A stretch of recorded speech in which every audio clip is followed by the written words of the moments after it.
Hey guys, what is up? This is Mr. A. Crizzy here, and in tonight's movie review, this is going to be a movie review on this documentary film released in 2021, and it's also a Sesame Street documentary as well, and I actually watched it for the very first time on Amazon Prime Video yesterday because yesterday was actually the 55th anniversary of the show itself, and of course I've also had this DVD ever since I first got it, prior to when I first watched it last night. Or yeah, yesterday, believe it or not. So, this review is going to be on Street Gang, How We Got to Sesame Street. Street Gang is a documentary film released in April 2021, and pretty much this documentary talks about like the story behind the longest running children's television show in history that ran for 55 years, and in the next 5 years it will be 60 years old. And yeah, that of course is Sesame Street. Yeah, one of my favorite shows growing up as a little kid from our generations. So I'm gonna read the brief story like on the back of the DVD here. Excuse me.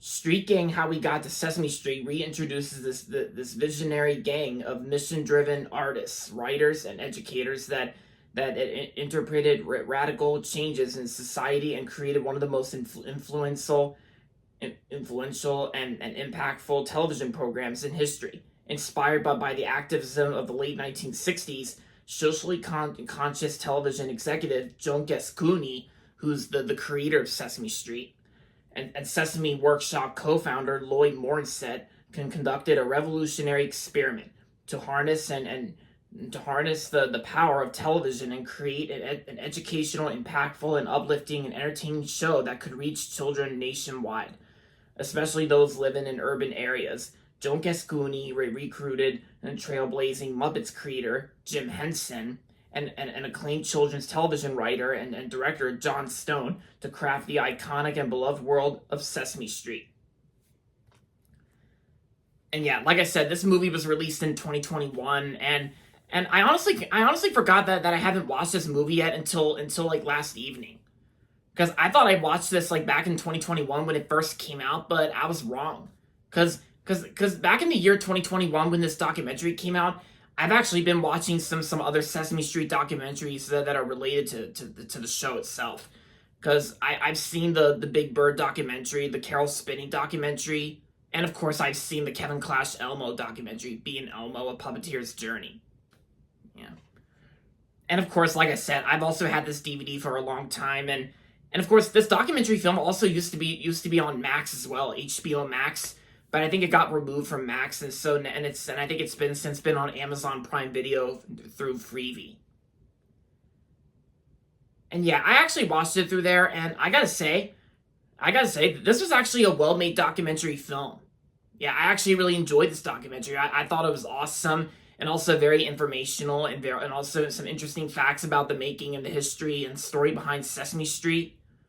And yeah, and I gotta say, the old Sesame Street I think is better than this modern generation of Sesame Street. Yeah.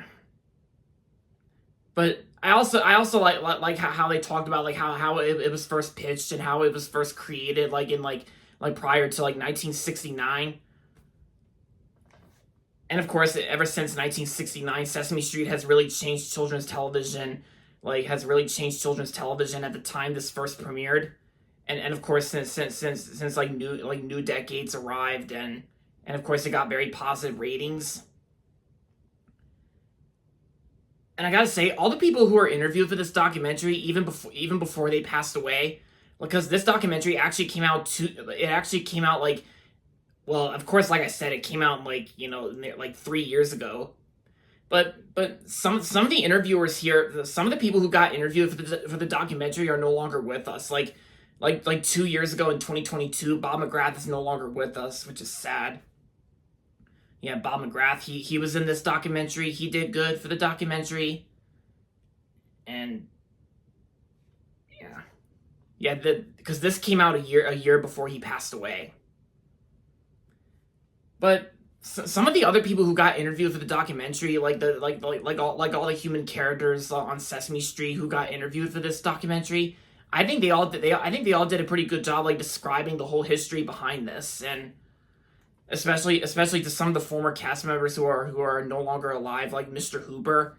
And the point is about that, like about that, like, powerful, well, not really powerful, it's more like an emotional episode of Sesame Street where Big Bird learns that Mr. Hooper passed away, and he learns the true meaning of death. And yeah, it was like a really big change on Sesame Street, and it was also a really big change to how children can learn about death, but more like in an educational way, and make sure they don't go too far on that. And yeah, and this compared to Barney and Friends, I think Sesame Street is one good example that there's more than just, like, happiness and joyfulness and all that. But if you guys know what I mean, then yeah. And of course they also did the same thing to Mr. Rogers' Neighborhood, because even Mr. Rogers can talk about serious stuff, and including that episode of Sesame Street where Big Bird learns that Mr. Hooper passed away, and he felt very sad.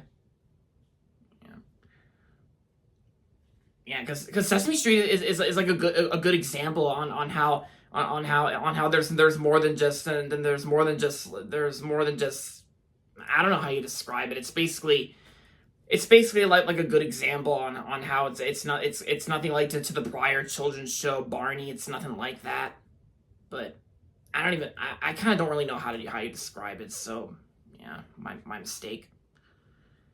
But besides that, I also liked how there were some archive footages of Jim Henson, like how he used to do puppet television commercials, and of course he also got involved with the show. And yeah, and of course the movies, and we know this movie's rated PG because the reason this documentary is rated PG is because it's for some thematic elements, language, and smoking. Yeah, because there might have been some smoking behind the scenes on the set of Sesame Street, or maybe some other footages that were taken, like, prior to filming, and yeah, and some thematic elements, and yeah, some thematic elements can contain, like, since the footage of the emotional sad episode when learning about Mr. Hooper's passing. Yeah, because like most of the Sesame Street human cast members are no longer with us, and they're no longer on this planet, and they're now in a better place. Like Bob McGrath, for example. And of course Mr. Hooper, just like I said. But of course we still remember them through our hearts.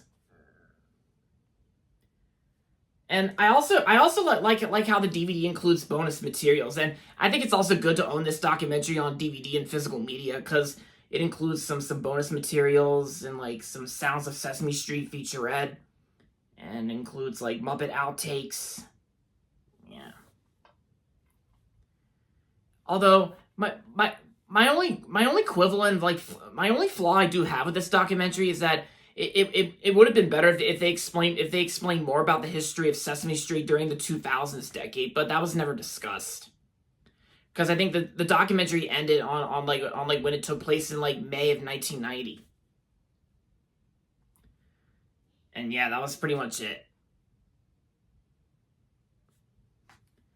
But aside from that, I still think Street Gang: How We Got to Sesame Street, I still think it's an awesome documentary film.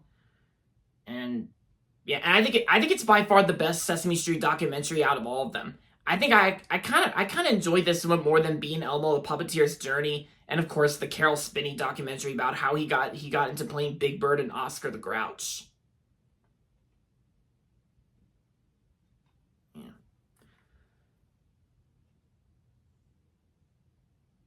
And of course the runtime is only like 107 minutes, so it's not really a long movie.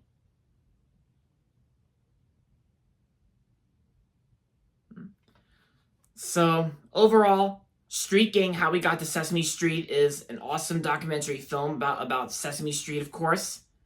And I'm gonna rate this documentary 4.5 out of 5 stars.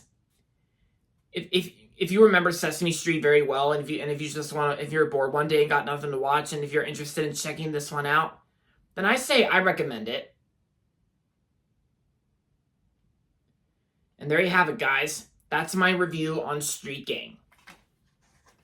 And there you have it, guys. That's going to be it for this video, so make sure to give this video a thumbs up and subscribe to my channel if you haven't yet. And as always, thanks for watching, and until next time, This is Mr. A. Crizzy saying goodbye, everybody, and that's about it.